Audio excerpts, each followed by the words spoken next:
I love Mondays with Mike Heller.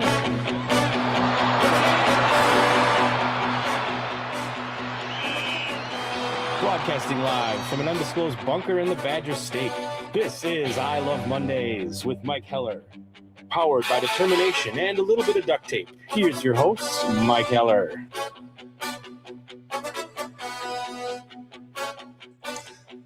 You know what? You're going to have to deal with the little bit of coughing going on today. I'll work my way through it, but just in advance. And there's nobody else in here, so I'll just have to do that on occasion. Welcome in. I Love Mondays. Man, there is so much to love about this Monday and what's going on. You got an NCAA championship game tonight. You get the Brewers at Fenway. I love Fenway Park. And a great start from Milwaukee. You get the Masters golf tournament, which gets underway later this week. It is Masters week. You get to react to Giannis and the Bucks drama. You get a little reaction to the NCAA women's Final Four drama. You get Wisconsin men's hockey going to the Frozen Four with a matchup on Thursday with North Dakota in Las Vegas. Nothing says college hockey like Las Vegas. You get all that going on, and there's so much to talk about. It's why the moniker for the show has always been in place, even though some didn't like it. I love Mondays, and it's an every day of the week deal. But I love Mondays, and I'm in a get-to job. Now I'm not working for somebody. I'm working for me. But it's a get-to deal to be able to talk about sports for a living. So, man, I love doing it. And today is one of those days that we get plenty to talk about without a whole lot of hesitation to what's going on. James says, good morning, Mike. Good morning to you, James. If you're following along on YouTube, please share that link with your friends and subscribe. That's how we grow our listenership and viewership and how we reward our sponsors on the program. I brought him in last week, but I do want to say thank you to One Community Bank, where clients are number one, presented by One Community Bank. Stop by any one of our locations and or visit onecommunity.bank to upgrade to feel good banking. One Community Bank, proud to serve clients, support colleagues, and invest in our communities. Also brought to you by M3 Insurance, proud to serve clients across the country with world-class expertise and individual attention tailored to your business. No compromises, no matter what. Go to m3ins.com. Presented by the Neuroscience Group. Excellence in brain, spine, and pain care. From diagnosis to recovery, Neuroscience Group brings together neurology, neurosurgery, pain management, and therapy all under one roof. Advanced care close to home. Neurosciencegroup.com. And also brought to you by our friends at Potawatomi Sportsbook and Casino. To bet above the rest. Want to bet on sports you want when you want? Go to Potawatomi Sportsbook in Milwaukee. Trust me, it has everything you need to bet above the rest. And brought to you by Habish and Rotier. 13 locations to ensure you get a hometown attorney who understands your life and the impacts of your injury and is personally committed to your recovery. So Mulcahy says, dang, it must be a Monday. Sorry I'm late. Happy Monday, y'all. Happy Masters Week. Hey, Mike. Hey, Mulcahy. It is Masters Week. Now, the weather could be a little bit better here.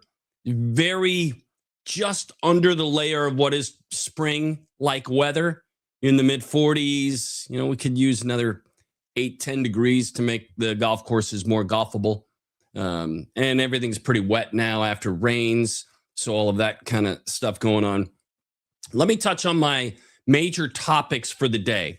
All right, so I've got them all down here. Brewers at 7-2. They lead the NL Central, but only by a game over Pittsburgh and Cincinnati. They're both 6-3. The Brewers are at plus 28 in run differential.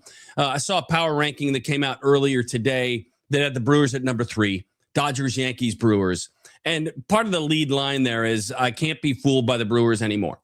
And that is the case. Now, 9 games is a small sample set. I mean, there's just no way around it. It's not even 1/16 of a regular season. 9 games is a small sample set, but all the games count at equal level.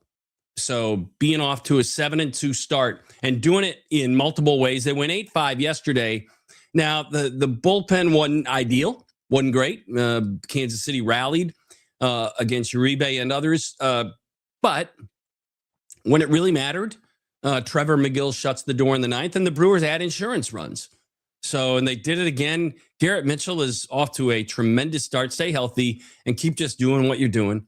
You had a little scare on Sal Frelick, but some who want to jump the gun when they see somebody leave and it's described as tightness, like in his side or pain in his side, they want to jump to the oblique. Frelick shut that down immediately, saying, I could have stayed in. Pat Murphy said he could have played yesterday. Just a little back tightness. We'll see. Cold weather-ish in Boston for these 3 games. I don't think they're going to deal with rain, I don't think, but the temperature is going to be a little chilly, and games at night. 5:45 first pitch Central Time tonight and tomorrow night. But a 7-2 start out of the gate. Gary Sanchez, the Sanchez, El Gary, really, he's got 3 home runs, 1 in each of the 3 series so far. What an astute pickup by the Brewers more than midway through spring training when they added Gary Sanchez to their roster, coming back to Milwaukee and off to a very good start. And then everybody in their lineup is contributing in different ways. Christian Yelich has been very good after a not very good spring. Mitchell has been very good, who I just mentioned, after a no good spring. Pat Murphy talked about that in between games of the doubleheader, that he was the last to be convinced, that the front office said, no, we want Garrett Mitchell to be essentially our everyday center fielder. We believe in what he's got going on, because Murph wasn't convinced because he had a very poor spring training. But Garrett Mitchell out of the gate has been really good. You know what my feelings are on Bryce Terang. I think he's going to get MVP votes when it's all said and done. I think he's fantastic. And Joey Ortiz is, I'm not going to compare him to every defensive shortstop in Major League Baseball, including the one he played against this weekend, Bobby Witt, his counterpart for Kansas City. But Joey Ortiz is brilliant with a glove. I'm talking about brilliant. We take it for granted at some level. He makes the very difficult play, and he makes all of the routine plays, all of them. He is just so damn good. Now, I know they lock up Cooper Pratt, and Cooper Pratt is more of a function of the Bryce Terang situation than it is Joey Ortiz. However, if Cooper Pratt shows he's ready to begin and spend his major league career starting next year, I think Joey Ortiz will be vulnerable to being out. But man, he is Omar Vizquel quality defensive shortstop. He is as good as it gets playing that position defensively. And you got the guy to his left, Bryce Terang, as good as he gets. As good as it gets at second base. So all that's good. Brewers 7-2, 3-game set in Boston. The principals in this series, Brandon Woodruff against Brian Bayo tonight. Mizorowski against Garrett Crochet. Get your popcorn for that one tomorrow night. Brewers haven't announced the starter for Wednesday. It'll be against Sonny Gray. Red Sox are 2-7, and Caleb Durbin is 2 for 28 with 2 singles. Boston's about ready to get hot, though, so hopefully it doesn't happen until Thursday. But Boston is much better than the team that is shown. Baseball's funny that way. We'll see when that happens. All right, jumping into a couple of other conversations. Michigan and UConn tonight. We'll deal with that and talk into it when Matt LePay joins us in a few minutes or so. Gino Auriemma and Dawn Staley. Gino Auriemma is perhaps, along with Pat Summitt, the 2 greatest women's college basketball coaches of all time. Gino had an extraordinary season. Gino's competitive fire got the best of him on Friday. It was not a good look.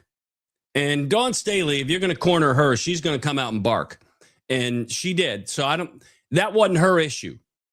It was his issue. And if I had a daughter that could play college basketball at the highest level, I would want her to play for Gino Auriemma, because I think he is very good. He was not good Friday night. That was he caused the issue. He made it personal.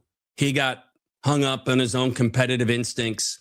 To me, that was a Gino Auriemma issue. I don't think Dawn Staley on the back end and comes out looking great, but she is, and I mean this in a as complimentary as I can. She's a dog.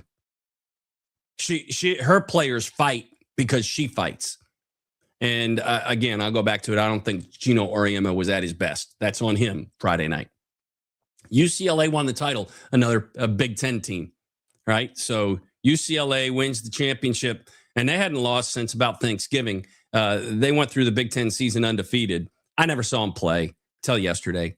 I got one other note on that women's college basketball national championship game. It should be at night, should be on ABC or ESPN, but it should be at night. Buried is not the right term, but 3:30 on Easter Sunday afternoon should have been a night game. And I've made this argument for the last number of years. When we're talking about equity, the women's national championship game should be in prime time.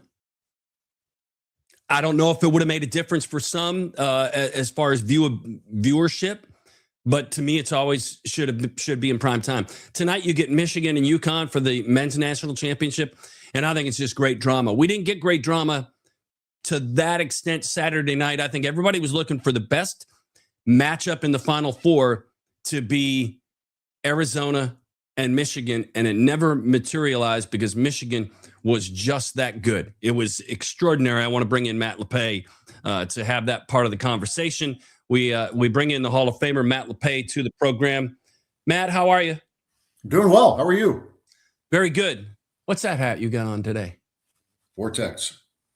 There you go. Hey, look, have you've been there, right? I mean, you've been and taken a tour of that facility. Have you been down there? It's embarrassing. I played golf with Tom Leatherberry last June. Thanks for the hat, Tom. Yeah. And another assorted swag. But no, it's kind of embarrassing. I want to get down there. I will get down there this summer though to get the tour. And I don't know how many firearms they'll let me hold in my hand, but probably. I hope none, Matt. I hope zero is the answer to that. Butchie's talking about doing that, which is a really scary thought. So yeah. Alert the area when Butchie goes down if he's going to indeed do that. Let me ask you your reaction to what we saw on Saturday night, a game that ended up. I think it was the most anticipated game of the tournament, Michigan and Arizona, and there was none of it. Michigan would have none of what Arizona. If you look back at it as you were watching it, was it just a bad matchup? Well, no, Michigan's done this to a lot of really good teams this year. Now, was I surprised at Saturday? Yes, particularly under the circumstances. Yaxel Lendeborg, not Lindenborg, like a lot of the national folks. It's Lendeborg. He played 14 minutes. He had turned his ankle, has a knee sprain, and was he hit a couple shots in the second half. But when your best player, and he picked up 2 fouls really early in the game, thinking, this is a recipe for trouble for Michigan. But given that, we saw Michigan do that to teams with regularity, winning by 20, winning by 30, winning by 40. But the fact that they did that against Arizona, which I thought was going to be a really intriguing matchup, both teams with size, both teams are just elite, and to see Michigan just carve them up like that, that was as impressive a performance, I think, as we've seen in this tournament. So how does it change your opinion of what tonight is? Is Michigan at their best simply the best right now? I think so, but I can't discount UConn for all the obvious reasons with what they did. I mean, if you're Illinois, you're thinking coulda, shoulda. They didn't shoot the three well at all, and they were terrible. They had a lot of bad luck, let's be honest. They missed a lot of layups, not unlike Wisconsin in the first round game against High Point. But Illinois had shots. One of them is just hanging on the heel of the rim, and it's there 1,001, 1,002, 1,003. It falls off. And other rattle outs where with UConn, they had a couple shots that rattled in. They got shooters, bounces. But UConn, the formula was really good. I'll be interested tonight because UConn is a lower possession type of a team than Michigan. Can UConn pull Michigan into that kind of a game? Wisconsin in the Big Ten tournament, it was a game in the 60s as opposed to the 91-88 game that they had in Ann Arbor. But I would pick Michigan tonight, but man, I just can't blow off UConn. It's too good. The DNA is evident, and they really played well, I thought, against Illinois on Saturday. Let me explore that just a little bit more with you. UConn has the ability, like I think of the better Wisconsin teams in the past, and the Michigan State team, the last Big Ten team to win a national title, they could win at any pace. They could beat you if they scored 100, beat you if they scored 58. UConn is going to want to shut this down, like you just mentioned. Can Michigan win a game that in the national championship that's a 65-62 game? I think they can because of their ability. Their rim protection is just, UConn's pretty good there too, but the rim protection of Michigan is just out. It's beyond outstanding. There's a Mara who is obvious. He's blocking 2-3 shots a game and altering a lot of others. Coaches here have talked about that. There's guys who block shots and then it's the shots altered. And with the size that Michigan has, Morez Johnson, and they're really they're a selfless team. They don't need somebody to go score 35. Elliot Cadeau didn't shoot it real well for a good portion of the game, but he'll get you 8 to 10 assists. He's a great distributor and he's a great catalyst in the transition game. So yes, to your question, I think if it turns out to be 68-65 or something like that, I think Michigan is capable of winning that way. And Mara is he's kind of a game changer. And you had a front row seat, I believe, to his coming out party when he was at UCLA against Wisconsin a few years ago before he transferred here. I had never heard of him until that. Was that a Sunday night game, maybe even? No, it was a weeknight game. It was part of that West Coast trip. They played they played SC, I think, on a Saturday. A couple nights later, played UCLA. I remember talking to Greg Gard about that before the game, because there were other players. Obviously, Tyler Bilodeau is a star there. They had some other players who maybe had more recognition as Morrow was just getting his career going a year ago. But Greg had seen him overseas, and he said, this guy's really, really good. And he really was that night against Wisconsin. And to see him really blossom this year, which is not uncommon for bigs. We've seen that here. We saw it at Purdue. Like Zach Edey wasn't playing 30 minutes a game right away in his time at Purdue, but I think Gardo knew the secret about Adai Mara before most of us did. Obviously, Nick Cronin was aware. Dusty May knows, but the guy is a game changer, and it really interesting tonight with him. And then you got Terrace Reed, one of the bigs for UConn, who's a Michigan transfer. So you got a fun little storyline going on in that regard tonight. Yeah, you've spent your entire career around the most competitive people on the planet. Coaches, we tend to think of them a little differently. I'm doing this to talk a little bit about Gino Auriemma and Dawn Staley on Friday night. You were around one of the more competitive, couple of them in Barry and Bo, who wore that competitive instinct on their sleeves at all times. And I thought on Friday, Gino it got the better of him.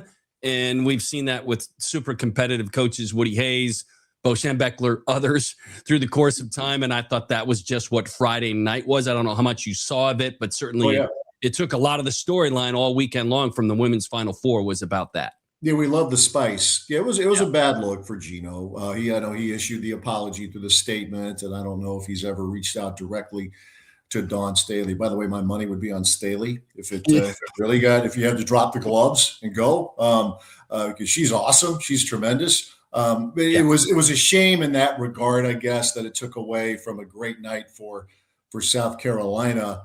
But at the same time, you're right. You cited some other examples where that it happens in sports.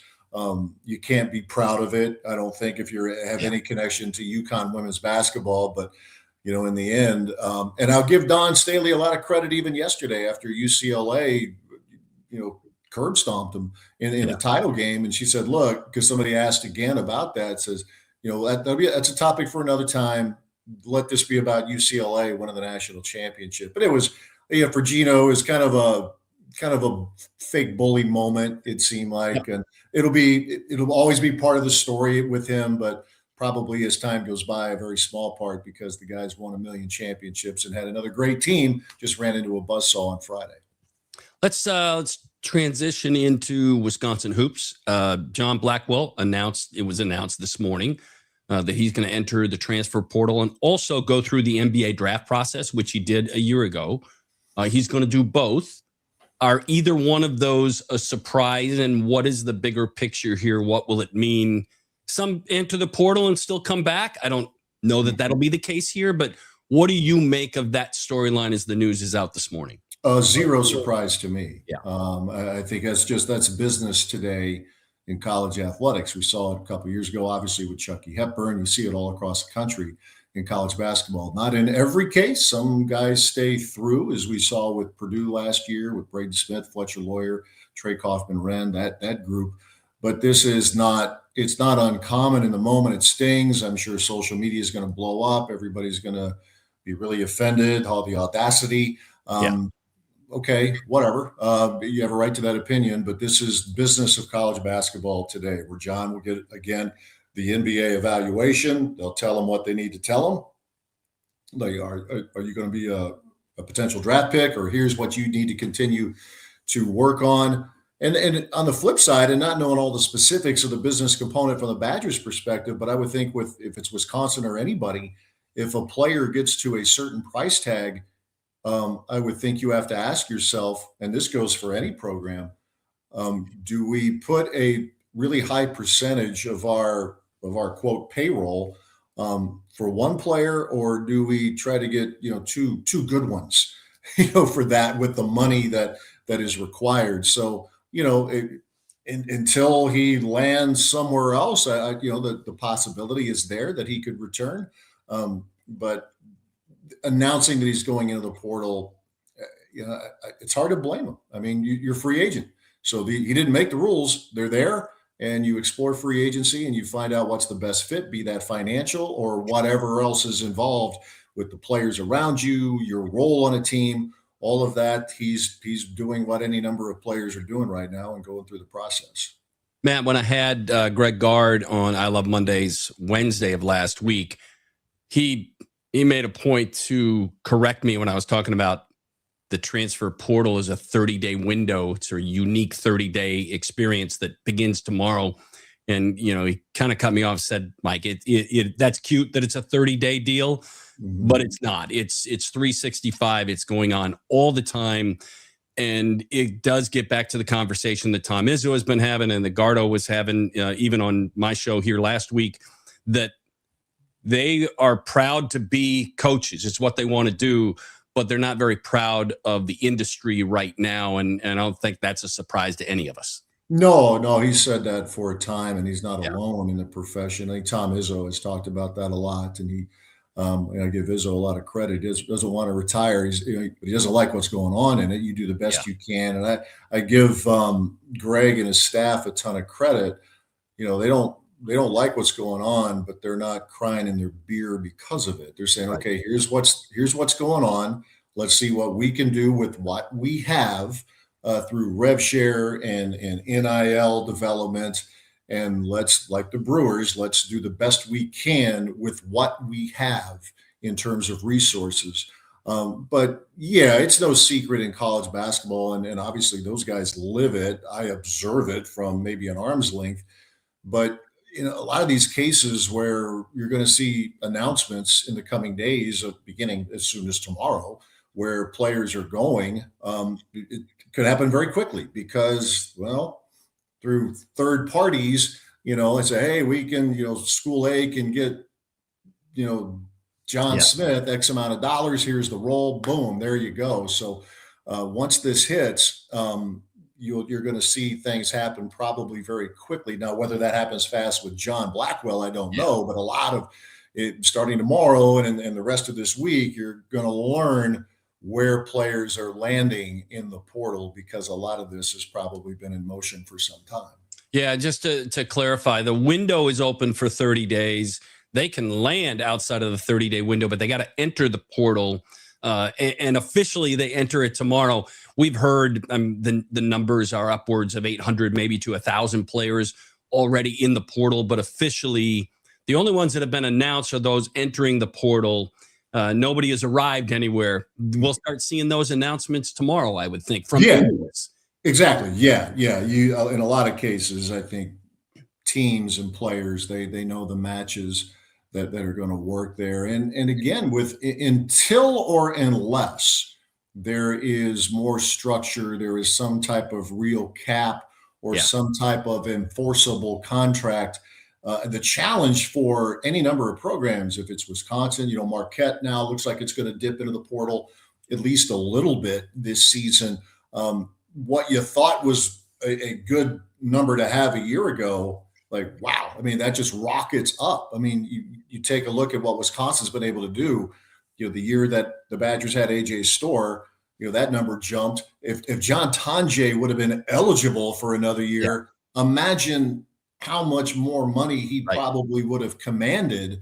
And that's I think what has a lot of programs, a lot of coaches very concerned. Where does it stop?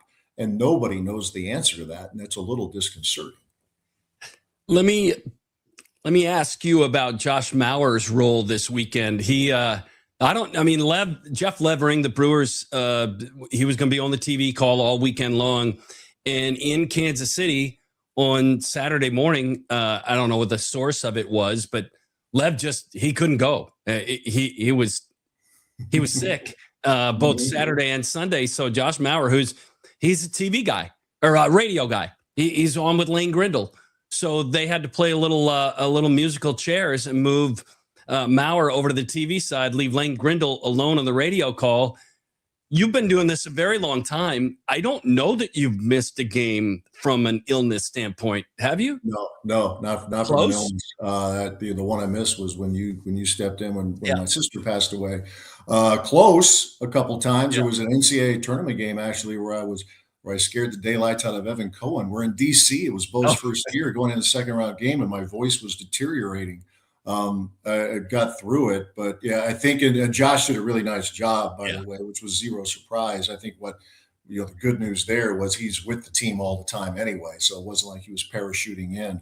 But BA had to miss the first couple, the round of 64 and 32 in the tournament. He lost his voice. I was texting with him because obviously a conversation wasn't going to happen. It's a helpless feeling, man. I mean, I've come very, very close. I've had like a post game. There was a buzzer beater back some 30 years ago where I cut it loose more than I should have.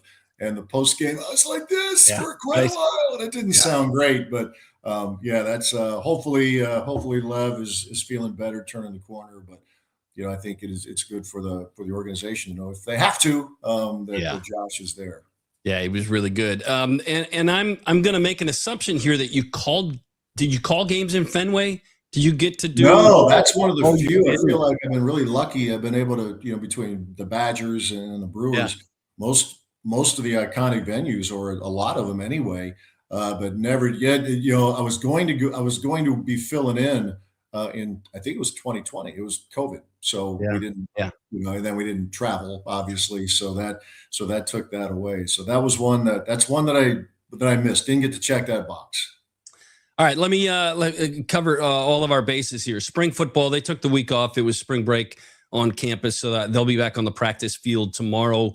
You've had other things going on, but I'm sure you've seen a little bit of it. Do you have any takeaways? I know in the spring you're kind of looking at names and numbers and that familiarity to the craft, but has anything else stood out for you and what you've been able to see? Yeah, full disclosure, Mike. I saw the last practice before they broke for the week off, and it truly is, as you said, right for me right now. When they go back to it tomorrow, it's just okay. Who's this guy? Where is he from? It's a lot of that, and I'm very. But by the end of the week, I'll have a pretty good feel of that. But one thing I'm really trying to caution myself, and I would advise fans to do the same, is don't make too much of it. I mean, Colton Joseph is skilled.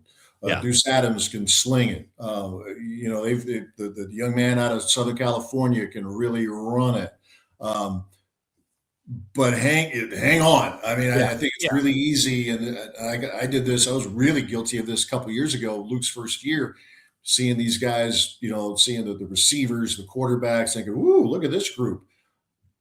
We don't know. And we're not going to know until September, because the fact that anybody who does these practice reports, God love them, it gives us a little bit of insight, but we don't know about the newcomers everywhere else. Right. The first 3 Big Ten games the Badgers are going to face are going to be against programs with new coaches. With Penn State, with UCLA and Michigan State, and they're bringing in their own new talent through the portal and through the high school signing period. So this is really about, okay, do they have more speed? Luke thinks they have more speed in the secondary right now. Okay, that's good. They're trying to replenish the offensive line. They hit the portal considerably in a different fashion in the offensive line this season, trying to get more experience, but making judgments as to how talented they are, I think that's very dangerous. So if Michigan were to find a way to cut down the nets tonight, it would mean that the Big Ten has won 3 straight national championships in football, the women's title this year, and the first men's title since 2000. Some of it is just the wave of how college athletics works, but has the Big Ten also been better at figuring out the dollars spent since we've switched the format of college athletics? Yeah, I think that's a big part of it, Mike. Not every program has put itself in a position to do that, of course, but the Michigans, Ohio State, Indiana coming out of nowhere the last couple of years, but I think they're just, and maybe they just have the wherewithal to do it, more readily than some schools in the South. When it's legal to do this and you can match it up, I think maybe programs up here are in a better position to do it. But I'm sure the commissioner, Tony Petitti's feeling pretty good right now to see longtime Big Ten, power UCLA win the women's championship. But I think what we're seeing is the best of the best in the Big Ten is the best in the country. Now the question is, how long will that last? What's the SEC going to do about it? Big 12, ACC, it'll be interesting to see how those conferences try to fix that, because especially the SEC, that's it's not going over very well right now. Seeing Big Ten football win 3 straight, and the ACC and basketball not being involved in tonight's game, that doesn't go over well. Now, what are they going to be able to do about it? Matt, let me finish with this. Coaches, we talked about them, Tom Izzo and Greg Gard and many others. They're stumping for change.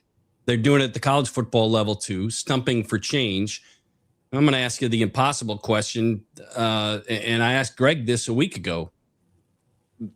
At some level, somebody else has to actually make change, affect the change. The coaches maybe are trying to a certain extent. Do you think we change the landscape again in the next 3 to 5 years to make it, I'll use a coach's term, they say unsustainable, to make it more sustainable in your vision in the next 3 to 5 years? Can that happen? Will that happen? I have to see it to believe it, Mike, Yeah. because right now they're going to tell you, and it's a bit of a slippery slope, but the television ratings are huge. Yeah. We're up in the regular season for basketball, and they're really good in this NCAA tournament. College football, there were 30 million people who watched Indiana beat Miami, right? I think that's the number. It was really high.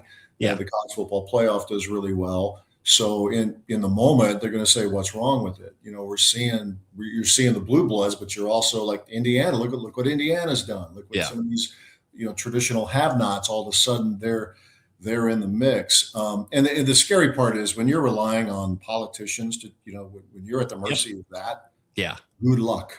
Yeah. They can't agree to today's Monday. Right. So I wish I had the magic formula for you.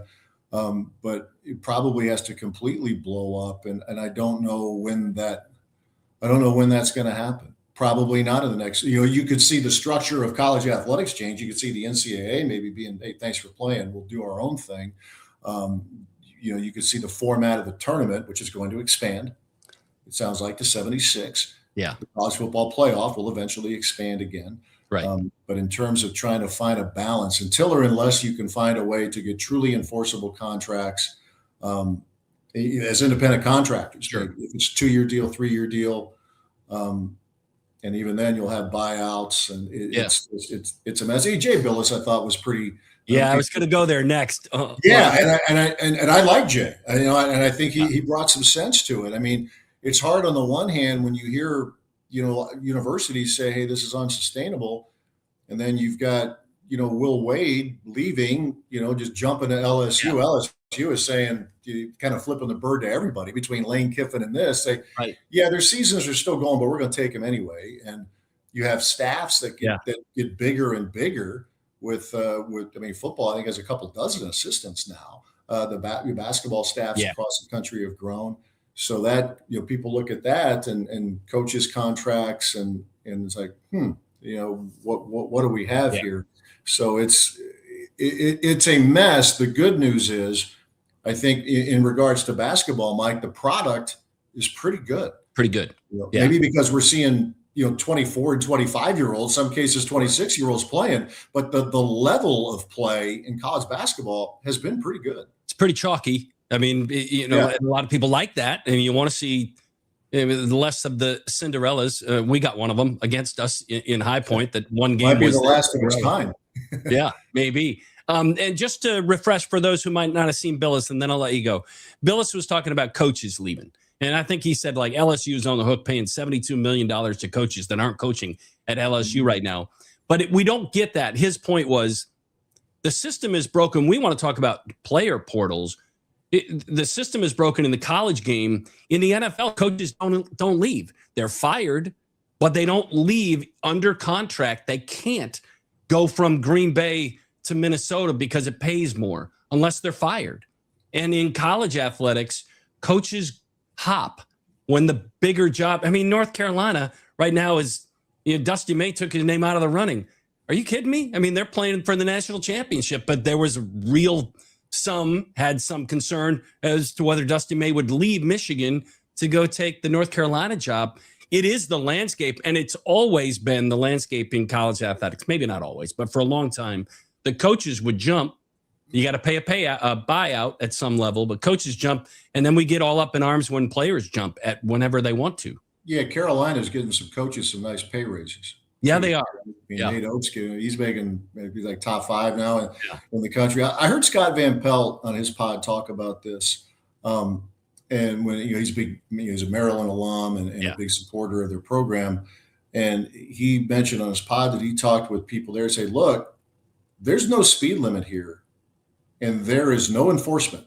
Correct. So this is what's up. You got school A, school B, school C that are just letting it rip, and we know who they are in the Big Ten. And if you sit back, you're going to get lapped, and that's what until or unless there is some type of structure with that. And I don't know if that's going to happen anytime soon. It's going to be very, very tough sledding for the overwhelming majority of programs. Occasionally you can slip through. That's where I think this will not be popular in the moment because of the frustration of what happened with Gardo and his team in the first round. But the fact that they have navigated this the way they have and have been very, very competitive throughout this NIL and portal era, which was starting July 1, 2021, they have hung in there remarkably well. Mostly through their own efforts in cultivating relationships with donors, sponsors, that type of thing, in addition to the rev share money that Wisconsin men's basketball gets. It's there. You hate the term kicking the can. We talk about that with the Brewers a lot, Mike. Yeah. But that's what it is. And then you hope that one of these years the planets can truly align and you can make that kind of a run. Because if it wasn't for Gardo and that current staff here, this program wouldn't be in the top third of the Big Ten. It'd be in the bottom third, in my opinion. But his base of knowledge and how things work around here, the people he knows who are big supporters of Wisconsin basketball, he and his staff, and Joe and Reef and all those guys, that has been a value that I'm not sure everybody understands. Yeah, they've stayed top third from a competitive standpoint, but from dollars, like he said to me last Wednesday on this podcast, he said, we're not top half. And I asked him if they would be in pay for their players. I asked if they would be this next year, and he said, I wouldn't bet on it. So they're doing it. They're spending some money, but they're going out to get it, but they're not spending top half of the league money. And That is one of the questions. And to your point, one of the more impressive things that Gard and his staff have done is to stay top third competitive and not be in the top half financially, if you listen to his words. Yeah, and I think and what happens in the tournament, and it's part of the love-hate relationship I have. Yeah. I mean, I love it. I'll watch tonight. I've watched a ton of this tournament. When the buzzer sounded in Portland, I thought I'm done. I wasn't. Yeah. I've been watching the games Friday and Saturday. But with many folks, the optics of your season rest on what you do in March. And I get it. I understand that because a lot more people are paying attention. Iowa was 10-10 in the Big Ten. Yeah. In league play, won 3 games, got to the Elite Eight, and now it's magical. Look, we saw that 26 years ago. Correct. Big Ten, its 2000 team was 8-8 in the Big Ten. 8-8, had to win its last 3 games to get to 8-8. Won 4 games, went to the Final Four, and now that program, that season is viewed much differently. Fun fact, going back, starting in 1947, which was a tournament year for the Badgers, every year, including this one, there has been at least one Badger who has made at least honorable mention All Big Ten, with one exception. Do you know what year that was? 2000. Exactly right. Wow. But I wouldn't trade any of those dudes because they made magic. Through their toughness, through their defense, through opportunistic offense, they caught fire and got to the Final Four. I'm not trading any of those guys. Right. So that season, even though that's a different world than what we're living in now, that always tells me that nothing is impossible. And with this program, as long as they can continue to be really smart with their evaluations, maybe a little lucky, but you got to be really smart. And these guys have been. With Storr, with Tanjay, with Boyd, not to mention other guys. Braden Carrington had the best year of his college career this season, and you could go down the list of some others. With this group, I will always give this group the benefit of the doubt. It will figure it out. It will find a way to be very competitive again in the 26-27 season. Yeah, they will. Hey, Matt LePay, thank you. I appreciate you spending a little time with us on I Love Mondays. A little extra time, different than radio. But thanks for the extra time and the visit today, and we'll do it again. Sounds good, Mike. My pleasure. Take care. Thank you, Matt. Matt LePay, the Hall of Fame voice of the Wisconsin Badgers, spending a little I Love Monday time with us.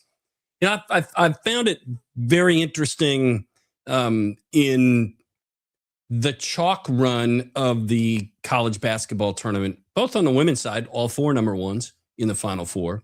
On the men's side, you get a pair of ones, and then you had UConn and Illinois, and it took UConn's it took the heroics that they get done against Duke, and just you want to talk about sliding doors. Just think of the finish of that game. Now UConn, another game later, is playing for a national championship, and I shouldn't say they had no business. But if Duke manages the final backcourt situation differently, then everything flips. Everything's different in Indianapolis this weekend. And it's extraordinary, the butterfly effect that moment, those final moments of Duke and UConn have on the entire tournament. UConn could absolutely cut down the nets tonight. And they were done. They were buried against Duke until they weren't. And it is what is so awesome. And how can you not be romantic about sports? I don't particularly like UConn. If I were a fan of UConn, like if I were from Stores or just, kind of grew up as a UConn fan, I mean, who's had it better than them for the last 20 plus years? And Hurley doesn't bug me if he's my coach. I look at him sometimes and go, gee. But have we not all done that with certain coaches that have won and we didn't always like some of the antics? UConn is an extraordinary story.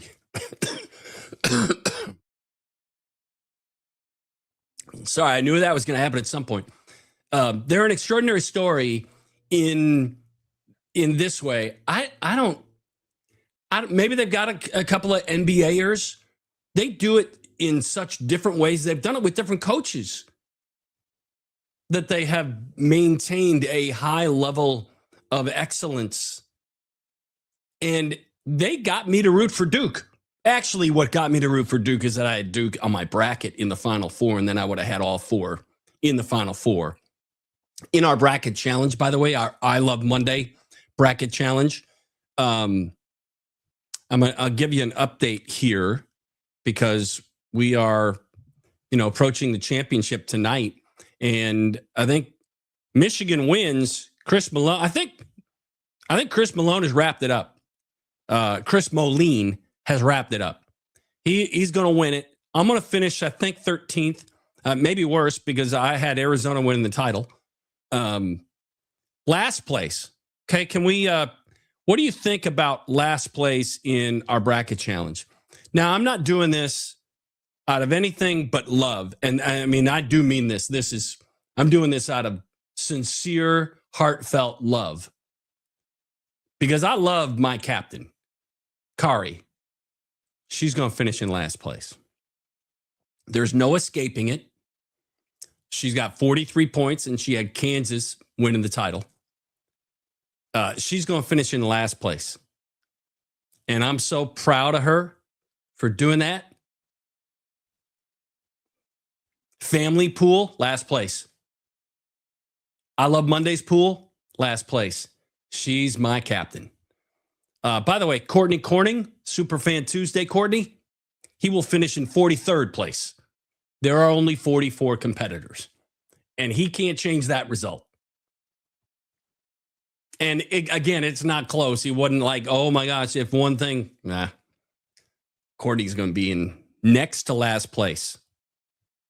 I did not assist Kari in the brackets. She never asked me on anything, which that's part of the reason I'm proud. Way to go through it. Many times in the past, she was said, Mike, I don't know on this one. She did it all herself. So she's my favorite person in the field. Not even close. So good for her. And by the way, Moline, is that the guy's name who I said is winning this deal? Chris Moline. You're going to have to reach out to me now, dude, because when you win this, you're going to be allowed to be a guest host on a Superfan Tuesday if you want. If you don't want, we'll find you another prize pack. It might include you having to come to Red and White for bourbon. But yeah. And then my Superfan Tuesday co-host, Vilker, says, so disappointed that she beat out CC for the cellar. Complete reflection of his sports knowledge or lack thereof. Ooh, shots. Oh, by the way, I wanted to, and we'll get you a specific date. We are not going to do the bourbon happy hour this Friday at Red and White. We want to set it up and give it its due diligence. So for us to kind of put this together on relatively short notice on Friday, we're not going to do it. We want to do it the right way. So we'll get you what I think are going to be 3 Friday happy hours, either beginning late May or June, that will be at Red and White, that will be I Love Monday happy hours, and will include a bourbon tasting afterwards. We'll do a second live show on those days from 4 to 5, or maybe it'll be the only show those days. I haven't figured that part out yet. But we'll do a show live in person at Red and White Wine and Bourbon Bar on Main Street in Wanakee. On those 3 Fridays in June, I'll get you the dates as soon as we get that locked in, and we'll do tastings afterwards. We'll get help from our friends at J. Henry and Sons and others, but we'll go through that process. I know I talked about seeing if we could put it together this Friday, and we probably could have, but it would have been short notice put it together, which I didn't think was the right way to do it. Kari and I talked about that, and we decided we would hold and do it later in June. And on the personal side, we're going to become grandparents maybe this week. There's a due date this week. And if that happens, then our life kind of changes in that regard too. So with all the things kind of going on, we decided we'll hold. And then, Sweet Bitch says, and his name is Dave, but that's just his name. I'm going to assume CC was just trolling with his bracket. Hey, don't make that assumption now. I mean, don't shortchange Courtney's desire with his intelligence. I mean, he's not listen, there's a reason he's on Superfan Tuesdays, because he's passionate, not because he's smart. I mean, there are times when he can be smart, but more often than not, it's just about passion. I like his passion. I like Treadmill's passion. I don't know if Treadmill, honestly, I don't know the track record. I don't know if Treadmill's that much smarter sports-wise. They're both excessively passionate. Now Vilker can go. Like, it can ramp itself up. He can go passionately. I reached out to well, I didn't reach out. We ran into each other. Treadmill, Vilker and I did. That kind of spawned the Superfan Tuesday. That was sort of accidental. But Courtney was, after, Vilker and I talked about it, Courtney was the next on that list. And now there are others who I've had dealings with in sports talk over the last 25 years who might also slide into that category. But I wanted two things. I wanted passion and most of the time smart. And so I had to settle on the most of the time smart stuff. I had to have a broader understanding of what most of the time means, just being a little bit more widespread on that category. But passion, had to have passion. And those two guys bring it. All right, let me finish with a few things that I wanted to cover. Where are we time-wise?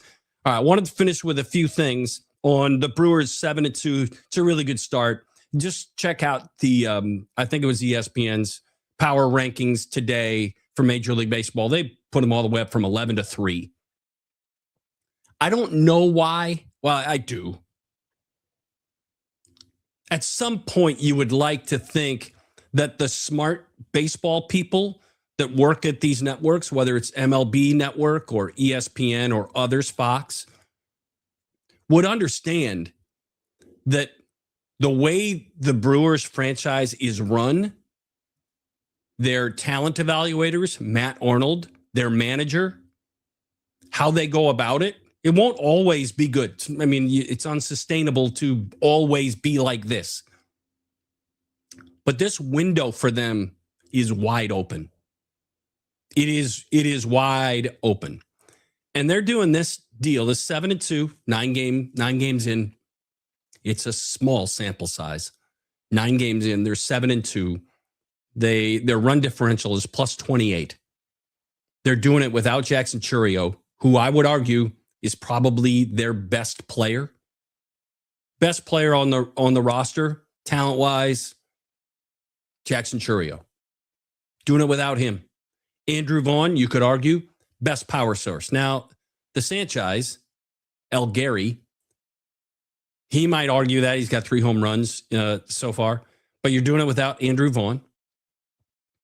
And you're also doing it without Quinn Priester, who was arguably your top starting pitcher, other than Freddie Peralta, for most of last year. 7-2, an extraordinarily good start, plus 28 in the run differential. Couple of other, let me get into the Giannis drama a little bit. Giannis drama. I can have two things in my opinion world be true and to the forefront of my thoughts. And they kind of contradict one another for some people. But for me, this is level-headed thinking.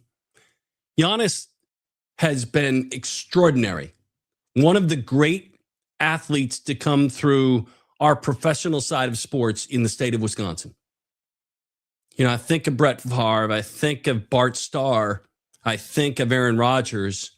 I think of Robin Yount and Paul Molitor. I think of Kareem, but for a shorter window. Giannis has been extraordinary. Extraordinarily good for Milwaukee. Extraordinarily good for the Bucks franchise.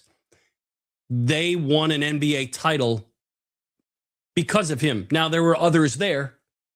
I mean, Drew Holiday, his NBA Finals series was impeccable, but they win because of Giannis.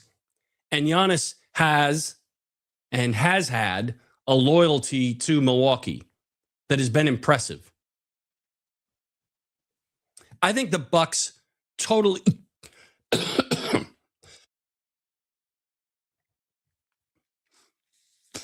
I could post edit that, but I'm not going to. I think the Bucks totally screwed up everything that they could screw up after they win the NBA championship. Part of that was health, uncontrollable. Then the coaching, multiple changes. Then again, I don't think Damian Lillard, the move was wrong, but it worked out to be wrong. Giannis has persevered. He has stayed. And now I think Giannis is wrong by playing in his shoe. If the Bucks played Giannis right now, it would be gross negligence on the franchise. Terrible. Because this is how I see it. Giannis is going to be traded in this offseason. How in the world could you possibly put him on the court right now and risk the most significant trade that the Bucks will have made in 50 years of the franchise? Or more, maybe ever. How could you risk that because he wants to play? You cannot. Now, they have mismanaged a lot of shit with the Bucks since they won an NBA title. But playing Giannis right now, even though he desperately wants to, would be grossly negligent. And I get it that he's not going to understand that because he wants to play with two brothers. He wants to be the first NBA player, family, to have three family members on the court at the same time. Could you do it symbolically, like through the opening whistle of a game, just to have that happen? I don't know that he would be okay with that at this point. He might not come off the court when you sub him out. But putting him on the court right now, terrible idea. Just a terrible idea. And people taking sides on this, I don't know that there's a side to take. I think you can take this side. This is my side. The Bucks have screwed it up since they won an NBA title. They had a chance and the ability to sustain it, and they didn't do it. And not all of their own fault, but at the end of the day, the buck stops there. Wordplay. And Giannis has been incredibly loyal. But at this point, Giannis, making this the drama of wanting to play, he shouldn't be playing. They're doing the right thing now. They've done the wrong thing a lot of times since. Darren says Terang's the best player, and Garrett Mitchell has the best tools of anyone. I think that actually Churio has the best tools of anyone. I like Churio too, but like Mitchell, he needs to stay healthy. Yeah, I've argued for a few years now that Garrett Mitchell, if healthy, had the greatest upside there. Churio's a different story, I think. But mainly that conversation would go back and forth for me between Garrett Mitchell and Sal Frelick. And the upside on Mitchell compared to Frelick is significant. The competitive instincts on Frelick are undeniable. So, different conversation. Let me finish with this. Where are we clockwise? Yeah, I got to get out. I'm going to take Michigan tonight, but I wouldn't bet against Hurley. He's just a difference maker as a coach. Don't specifically like him as a coach, but his players will do anything for him. He's got their full rapture. Their full attention is with him. That makes a good coach. So I'll take Michigan. I would take UConn on the points in that one. And then John Blackwell entering the portal. I don't think he's back, and I've said this from the day after the Badgers were ousted by High Point in the NCAA tournament. I thought Blackwell would be exiting. Not to the NBA. I don't think he's there, but to another school with a big bag of money. All right. Superfan Tuesday is coming up tomorrow. Jeff Bilker, Treadmill, is going to be with us. And I think Courtney's going to do it too. He's hearing that for the first time because we were texting back and forth and I was non-committal. But let's go 3 boxes tomorrow. Let's go 3 on the Superfan Tuesday. That is the plan. I'll see if I can't feel better and not coughing in the mic tomorrow. Thanks for being here on a truly fantastic I Love Monday edition of I Love Mondays. Big thank you to Matt LePay, the Hall of Famer, for joining us and spending a good chunk of his Monday morning with us. Thanks to you for listening and watching live on Twitter and YouTube. Please subscribe, support our sponsors as well as we continue to work our way through another fantastic week to come. We'll look forward to it. I will thank our sponsors on the way out as well, because it matters who they are, what they do. I love Mondays with Mike Heller. Presented by One Community Bank, where clients are number one priority, feel good banking.